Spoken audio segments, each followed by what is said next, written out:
Gjermania zotëron një nga rezervat më të mëdha të arit në botë, me rreth 1236 tonë, me vlerë mbi 113 miliardë euro. Një pjesë e madhe e këtij ari ruhet në bodrumet e rezervës federale të Shteteve të Bashkuara në New York.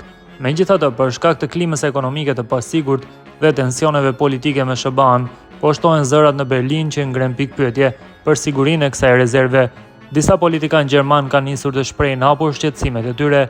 Deputeti në largim i CDU-s, Marco Wanderwitz, thekson se Gjermania duhet jetë më e pavarur në menaxhimin e pasurisë së saj kombëtare.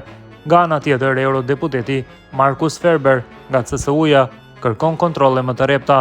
Përfaqësuesit e Bundesbank duhet të shkojnë fizikisht në SBA, t'i numërojnë shufrat e arit dhe të dokumentojnë gjithçka, shkruan ai.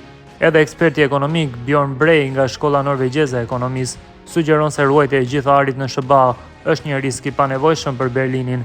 Do të ishte më e mençur që Gjermania të shiste gradualisht një pjesë të arit, veçanërisht tani që çmimi i tij është i lartë, tha ai duke kujtuar se Norvegjia e shiti arin e saj në vitin 2003 për të forcuar rezervat valutore. Megjithatë, guvernatori i Bankës Qendrore Gjermane Joachim Nagel ka hedhur poshtë çdo shqetësim. Kemi besim të plotë e partnerët tanë në New York, nuk ka asnjë arsye për alarm, është shprehur ai.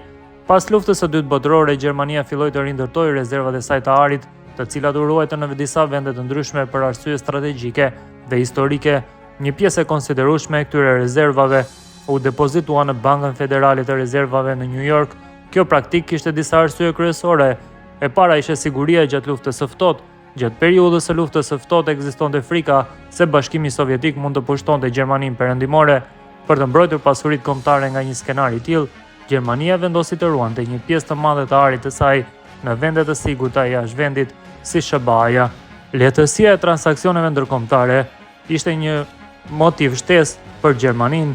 New Yorku është një nga qendrat kryesore të tregtisë së arit dhe valutave. Duke pasur arin e saj të ruajtur atje, Gjermania mund të kryente më lehtë dhe më shpejt transaksione ndërkombëtare, duke kthyer arin në valutë huaj sipas nevojës së saj. Në vitin 2013, Banka Qendrore Gjermane, Bundesbank, nisi një plan për të rikthyer një pjesë të rezervave të arit në Frankfurt, me synimin që deri në vitin 2020 gjysma e rezervave të ruhej brenda vendit. Ky proces u përfundua me sukses 3 vjet para afatit në vitin 2017.